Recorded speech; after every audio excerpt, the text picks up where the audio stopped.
Hello students, मैं अंजलि पयाल स्वागत करती हूँ आपका आईसीटी वर्चुअल क्लास में।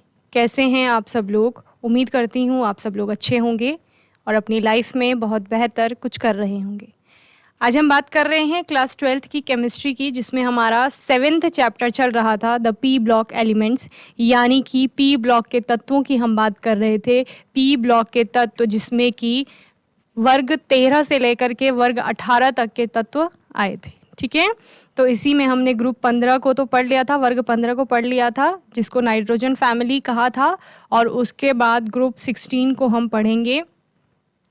साथ ही नाइट्रोजन फैमिली में नाइट्रोजन से बने हुए कई यौगिकों की बात हुई थी और उसके बाद फास्फोरस की बात हुई थी। तो होपफुली इतना आपने अच्छे से रिवाइज किया होगा और आज के सेशन में हम कुछ क्वेश्चन आंसर्स इस टॉपिक के देखेंगे। जितना भी आपने इस चैप्टर में टॉपिक्स पढ़े हैं उनसे रिलेटेड क्वेश्चन आंसर्स आपको करने हैं। क्लियर है? तो जल्दी से अपनी नोटबुक पेन निकाल लेंगे और क्वेश्चन आंसर्स को साथ साथ में नोट भी करेंगे। ठीक है, आइए चलते हैं स्मार्ट बोर्ड की ओर।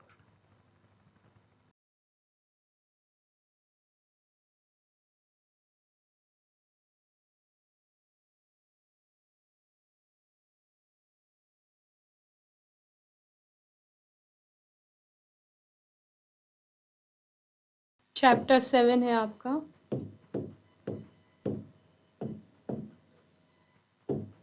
The P block elements. ठीक है, पी ब्लॉक के तत्वों की बात हम यहाँ पर कर रहे हैं और पी ब्लॉक में हमने बहुत सारी चीज़ें पढ़ ली हैं, तो कुछ क्वेश्चन आंसर्स यहाँ पर पी ब्लॉक से रिलेटेड देखेंगे। ठीक है, चलिए।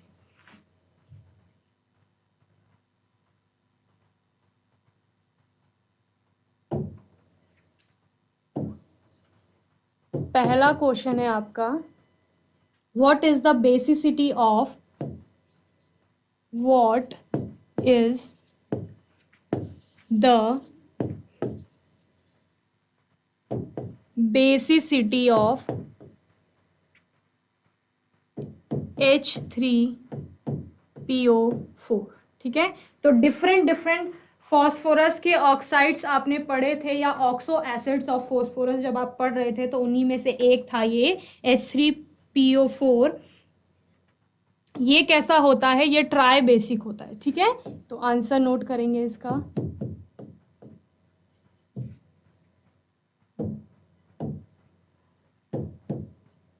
H3PO4 is tribasic.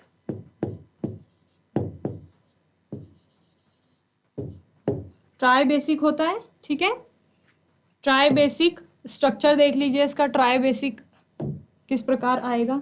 तो फॉस्फोरस है आपका बीच में और उसमें एक ऑक्सीजन जुड़ा हुआ है डबल बॉन्ड से, और बाकी आपके तीन तरफ क्या जुड़े हुए हैं? OH जुड़े हुए हैं इस प्रकार से। ठीक है, तो इसीलिए due to 3 ionizable POH, due to 3 ionizable POH bond, यानी कि फॉस्फोरस और OH के बीच में जो बॉन्ड बन रहा है वो आयनाइजेबल है उनकी वजह से। ठीक है, बॉन्ड्स H3PO4 इज ट्राइबेसिक। इसकी वजह से ही क्या हो रहा है? H3PO4 है वो ट्राइबेसिक हो रहा है। क्यों? क्योंकि 3 ionizable OH bond POH bond आपको वहां पर बनते हुए दिख रहे हैं। क्लियर है? चलिए अब रिएक्शंस लिखेंगे इनके लिए। H3PO4 प्लस H2 पानी में के साथ डालेंगे तो क्या होगा? H3O प्लस निकलेगा और साथ में H2PO4 निगेटिव। ठीक है, नेक्स्ट अब ये H2PO4 को लेंगे निगेटिव, इसको दोबारा H2O के साथ। अब क्या बनेगा आपका? फिर से H3O प्लस निकलेगा और साथ में HPO4 2 निगेटिव निकलेगा। Okay, then HPO4 2 negative plus H2, okay. Then again आपका H3O प्लस और साथ में क्या बनेगा PO4 3 नेगेटिव। क्लियर है? तो इस प्रकार से आप इसका आंसर देंगे, बेसिसिटी को बताएंगे कि बेसिसिटी क्या है यहाँ पर, ओके। बताएंगे कि किस प्रकार से यहाँ पर आपकी बेसिसिटी है। तो due to 3 ionizable POH bond H3PO4 is tribasic, okay. Note करेंगे जल्दी से।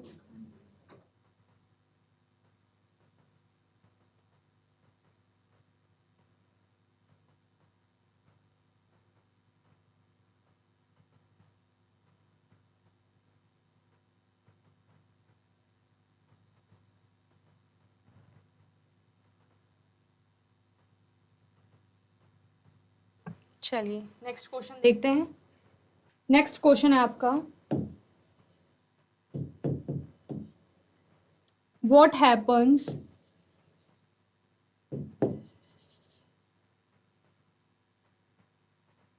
व्हेन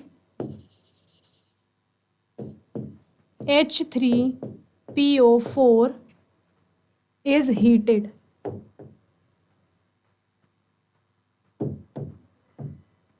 जब H3PO4 को हीट किया जाता है, ऊष्मा उसको दी जाएगी, तो उस टाइम पर क्या होता है, ठीक है। तो जब इसको हीट किया जाता है तो हीट करने पर डिसप्रोपोर्शनेट होता है और क्या बनता है, PH3 बनता है एक तो आपका, और दूसरा ऑर्थोफॉस्फोरिक एसिड बनता है, ठीक है। PH3 क्या होता है, फॉस्फीन होता है। क्लियर?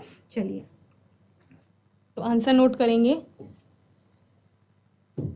जब आप फॉस्फीन को बनाने की अभिक्रिया देख रहे थे तो वहां पर भी आप इसको देखते हैं, ठीक है।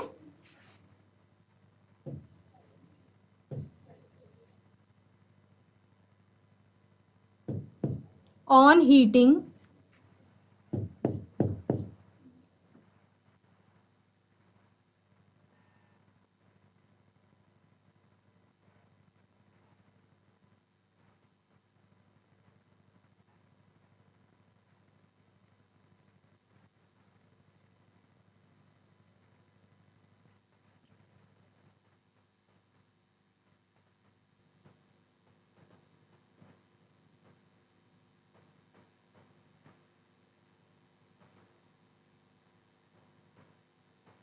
तो यहाँ पर हीट जो किया जाएगा वो H3PO3 को नहीं बल्कि H3PO3 को किया जाएगा। 4 की जगह यहाँ क्या लिख लेंगे, 3 लिख लेंगे, ठीक है। जब H3PO3 को हीट करते हैं तो हीट करके क्या बनता है, H3PO4 आपको वहां पर मिलता है। तो on heating H3PO3, okay, disproportionate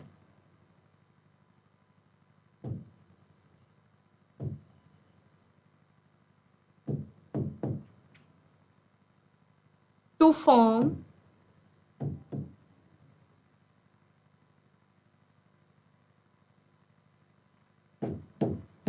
PH3, that is phosphine, and orthophosphoric acid H3PO4,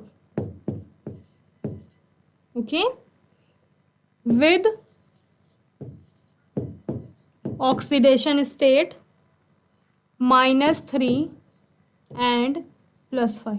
यानी कि फॉस्फीन जो होगी वहां पर आपकी -3 स्टेट में फॉस्फोरस है और ऑर्थोफॉस्फोरिक एसिड में +5 के रूप में आपको मिलेगा, ठीक है। चलिए रिएक्शन देखेंगे इसकी। H3PO3, ठीक है, यहाँ पर +3 ऑक्सीडेशन स्टेट में होगा। इसके बाद हीट किया जाएगा इसको। H3PO3 क्या है आपका, ऑर्थोफॉस्फोरस एसिड है, ओके, ऑर्थोफॉस्फोरस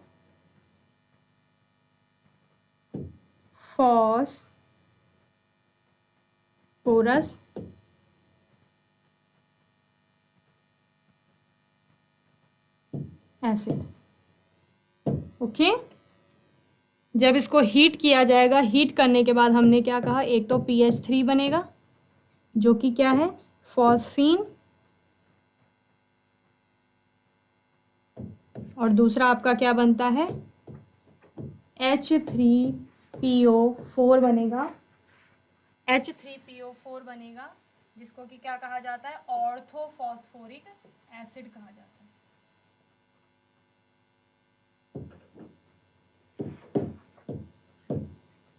क्लियर। तो हमने क्या कहा, देखो ऑर्थोफॉस्फोरस एसिड में तो +3 में है ऑक्सीडेशन स्टेट, यहाँ पर आपकी -3 हो जाएगी फॉस्फीन में, और ऑर्थोफॉस्फोरिक एसिड में कितना हो जाएगा, +5 हो जाएगा। क्लियर।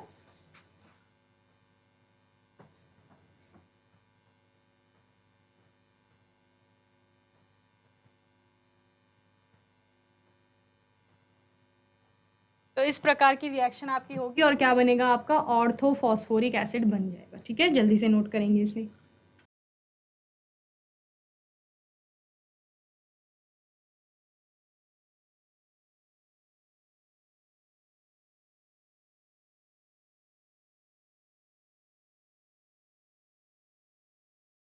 चलिए नेक्स्ट क्वेश्चन करते हैं। नेक्स्ट क्वेश्चन है आपका, सल्फर के सोर्सेज बताने हैं आपको कि सल्फर कहाँ से आ रहा है। क्वेश्चन है आपका, list the important sources of sulphur, list the important sources of sulphur. Okay, sulphur के इम्पॉर्टेंट सोर्स बताने।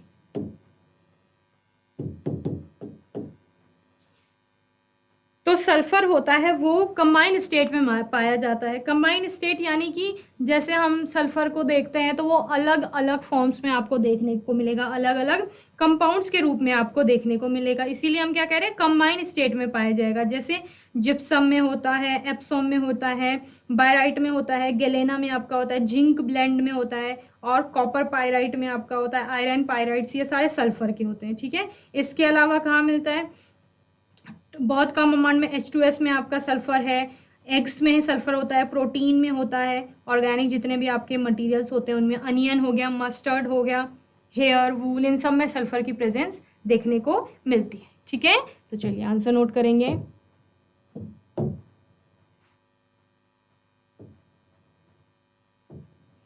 Sulphur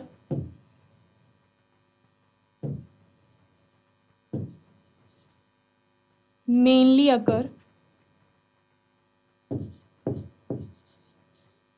occurs in combined states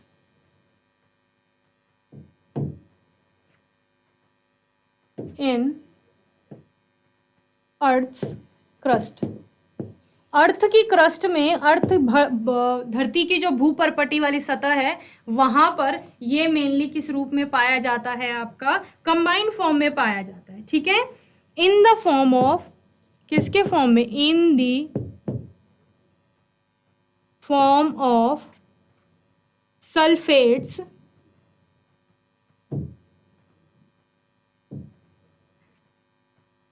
and sulphides. ठीक है, किस किस रूप में, सल्फेट के रूप में और सल्फाइड के रूप में ये पाया जाता है। क्लियर है।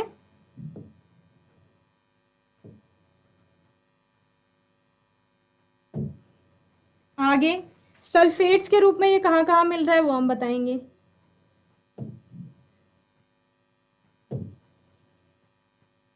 सल्फेट्स के रूप में जैसे जिप्सम में पाया जा रहा है, जिप्सम में ये सल्फेट के रूप में मिलता है, CaSO4.2H2 होता है जिप्सम। ठीक है, और किसके रूप में, एप्सोम के रूप में, जहां पर कि MgSO4 मैग्नीशियम के साथ ये मिलता है, MgSO4।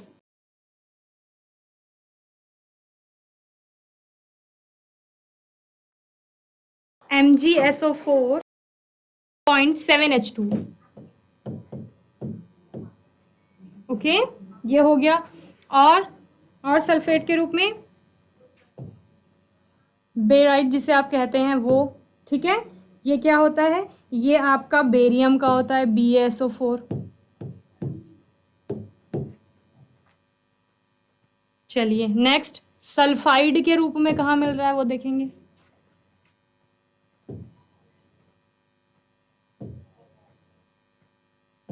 सल्फाइड के रूप में, सल्फाइड्स के रूप में गैलेना में है, लेड, PbS, गैलेना, ठीक है। और जिंक ब्लेंड में है, जिंक ब्लेंड यानी कि ZnS। और कॉपर पायराइट,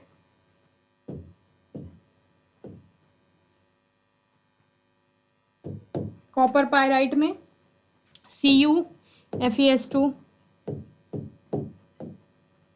और आयरन पायराइट में, ठीक है बच्चों। तो इस प्रकार से आपका सल्फर आपको अलग अलग जगह पर पाया हुआ दिख रहा है FeS2 के रूप में। इसके अलावा ट्रेसेस ऑफ सल्फर, इसके अलावा लिखेंगे कहाँ, ट्रेसेस ऑफ सल्फर यानी कम मात्रा में, सल्फेट और सल्फाइड के अलावा traces of sulphur occurs as H2S, okay, and in organic materials, जितने भी आपके कार्बनिक पदार्थ होते हैं वहां पर भी आपको सल्फर देखने को मिलती है। ऑर्गेनिक मटेरियल्स जैसे कि कहाँ कहाँ, जैसे हमने प्याज में बोला और एग्स में बोला, ठीक है, सच एज एग्स। और प्रोटीन्स, अलग अलग प्रकार की जो प्रोटीन होती है वहाँ सल्फर प्रेजेंट होता है। आपके गार्लिक में होता है, लहसुन में, और अनियन प्याज में होता है, मस्टर्ड में, सरसों में ये पाया जाता है, हेयर एंड वूल, ओके। तो यहाँ आपकी सब जगह क्या देखने को मिल रही है, सल्फर देखने को मिल रही है। क्लियर है। तो सल्फर के सोर्स पूछे थे कि कहाँ कहाँ आपको सल्फर देखने को मिल रहा है, तो हमने बोला कि सबसे पहले तो अर्थ की जो क्रस्ट वाली लेयर है वहां सल्फर देखने को मिल रही है कंबाइंड फॉर्म में, कंपाउंड्स के रूप में, और जहां पर वो सल्फेट और सल्फाइड के रूप में मिलेगी। सल्फेट्स में हमने क्या देखा कि जिप्सम है, एप्सोम है, बेराइट्स है, इनके रूप में मिल रहा है। वहीं सल्फाइड में galena, zinc blende, copper pyrite, iron pyrite, इनकी फॉर्म में मिलेगा। और बहुत कम अमाउंट में ट्रेसेस ऑफ सल्फर कहाँ प्रेजेंट होते हैं आपके, जैसे H2S में हो गया, ऑर्गेनिक मटेरियल्स हैं आपके सच एज एग्स, अंडों में, प्रोटीन में, गार्लिक में, अनियन में, मस्टर्ड, हेयर एंड वूल, इन सभी में सल्फर की प्रेजेंस देखने को मिलती है। क्लियर है। चलिए जल्दी से आंसर नोट करेंगे।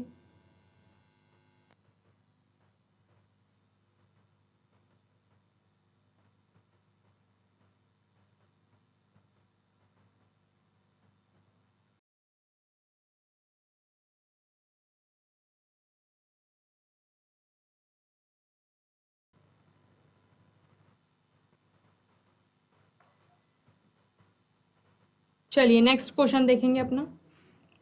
नेक्स्ट क्वेश्चन है आपका, चलिए क्वेश्चन नोट करेंगे। आपके पास क्वेश्चन है, which of the following, which of the following does not react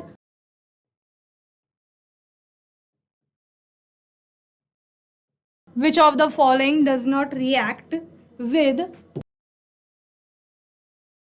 oxygen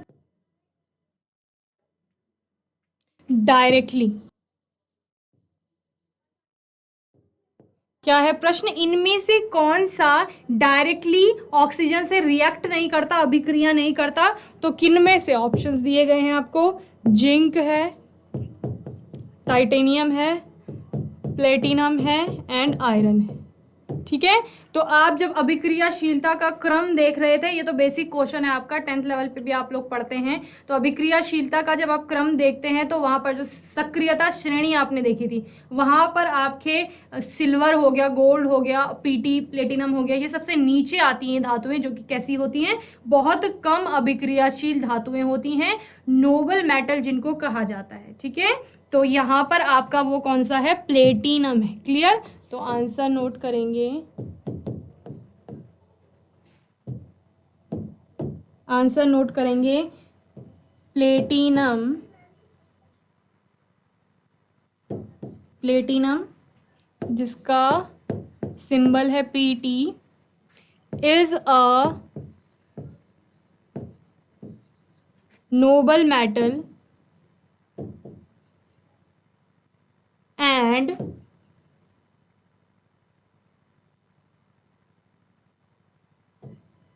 does not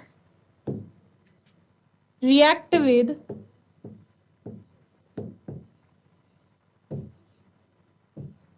oxygen directly।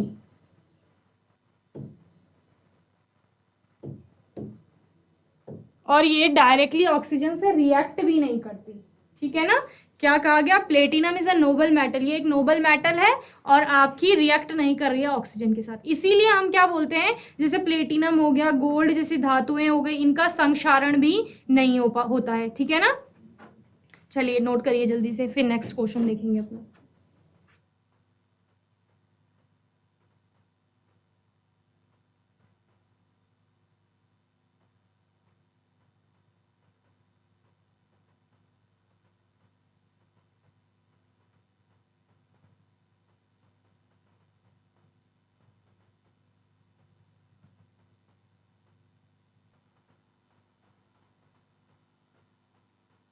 चलिए नेक्स्ट क्वेश्चन देखते हैं। नेक्स्ट क्वेश्चन में आपको रिएक्शंस दी गई हैं, उन रिएक्शंस को कंप्लीट करना है।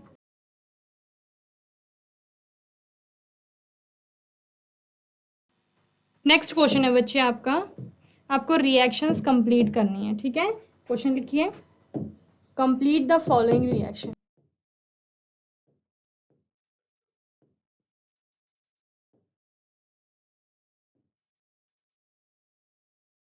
रिएक्टेंट आपको बताए गए हैं और आपको प्रोडक्ट बताना है कि प्रोडक्ट क्या बनेगा इसमें।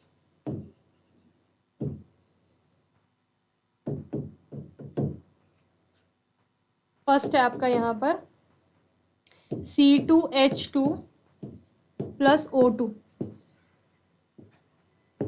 C2H2 क्या होता है आपका, इथाइन होता है, और इथाइन के ऑक्सीजन के साथ अभिक्रिया होगी तो इथीन की करेंगे। ठीक है, H4 की करेंगे,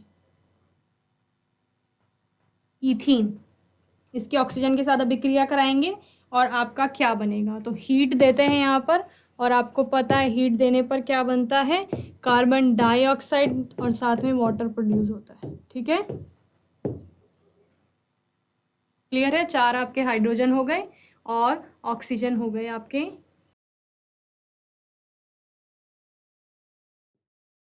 6, और कार्बन 2।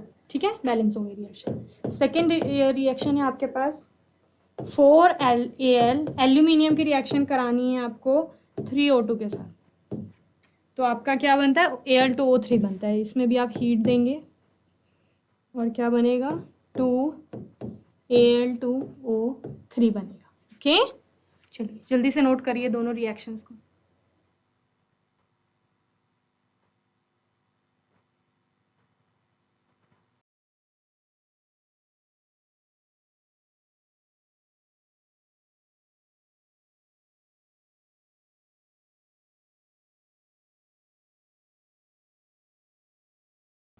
चलिए नेक्स्ट क्वेश्चन लिखेंगे। नेक्स्ट क्वेश्चन है आपका, गिव रेजोनेटिंग स्ट्रक्चर्स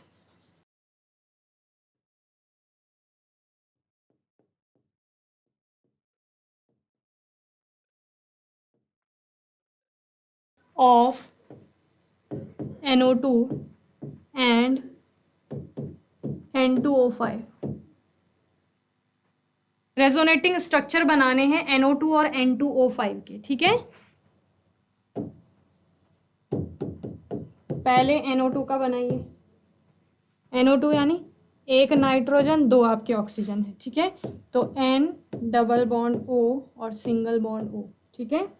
तो यहाँ पर आपके लोन पेयर ऑफ इलेक्ट्रॉन रहते हैं, ये इधर को जाएंगे, ये आपका इस प्रकार से बनेगा।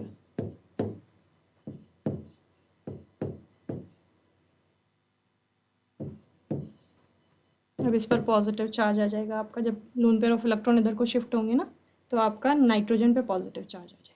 क्लियर। ये आपके दो रेजोनेटिंग स्ट्रक्चर बनेंगे। बात करेंगे N2O5 की। तो N2O5 में आपका तीन स्ट्रक्चर आपको देखने को मिलते हैं। N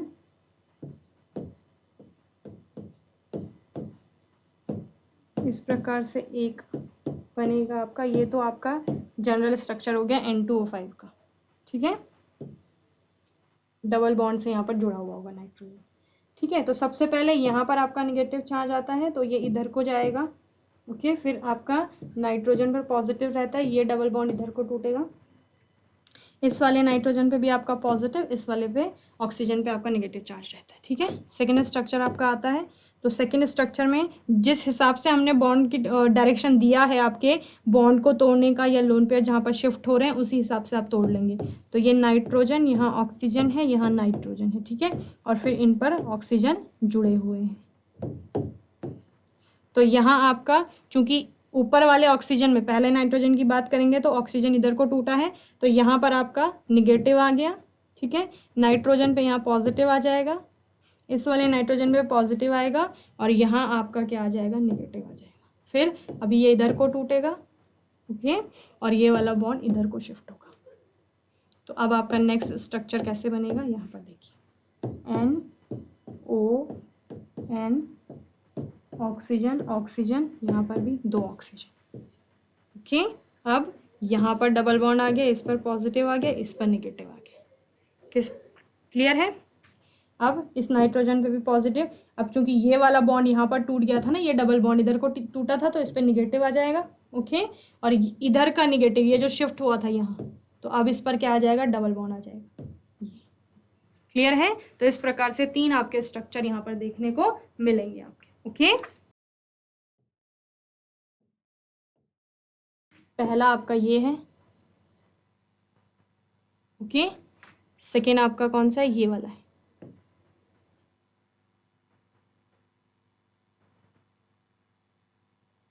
ठीक है। और ये नीचे वाला आपका थर्ड है,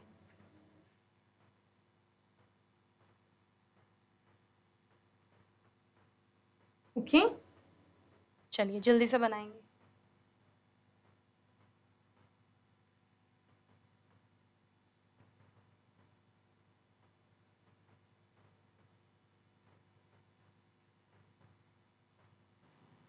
चलिए नेक्स्ट क्वेश्चन देखते हैं। नेक्स्ट क्वेश्चन है हमारे पास, illustrate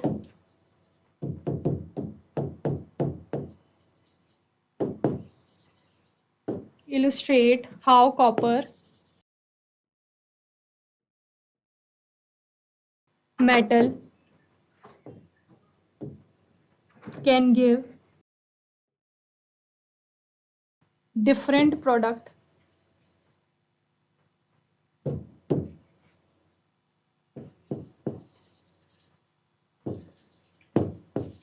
on reaction with HNO3।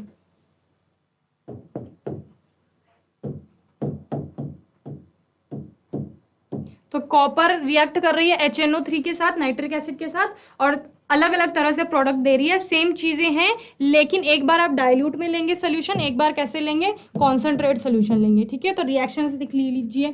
पहला आपका Cu प्लस HNO3, यहाँ पर आपने HNO3 को डाइल्यूट में लिया है, ठीक है, डाइल्यूट में लिया है, और 8 आपके इसके आएंगे, Cu के आएंगे 3 मॉलिक्यूल, ओके। तो आपका हीट करेंगे इसको, और हीट करने पर जो प्रोडक्ट बनेगा that is 3CuNO3 whole toys, ठीक है, ये बनेगा प्लस 4H2O बनेगा, साथ में आपका 2NO बनेगा। ठीक है, तो विद कंसंट्रेट एसिड, अब डाइल्यूट एसिड के साथ रिएक्ट करके क्या बना रहा है, कॉपर नाइट्रेट बन रहा है। ठीक है, क्या बन रहा है, कॉपर नाइट्रेट, ये, और साथ में आपका NO नाइट्रिक ऑक्साइड बन रहा है और H2 बन रहा है। ठीक है, और दूसरा ये तो किसके साथ था, विद डाइल्यूट एसिड HNO3 और with concentrate HNO3। Concentrate HNO3 के साथ क्या कैसे होगा, Cu+4HNO3 दैट इज कॉन्सनट्रेट, जो कि कॉन्सनट्रेट है। ठीक है, इसको भी हीट करेंगे सांद्र सल्फ्यूरिक एसिड के साथ, ये क्या देता है, CuNO3 whole toys plus 2H2।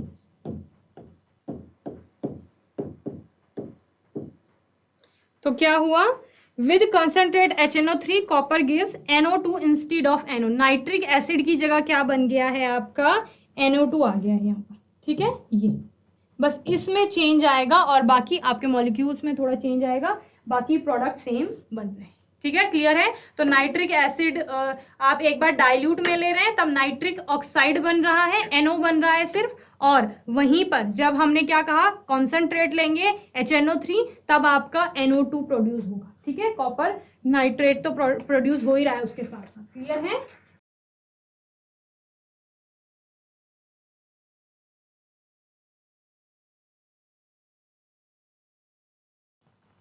तो बच्चों होपफुली आज का सेशन आपको अच्छे से समझ में आया होगा।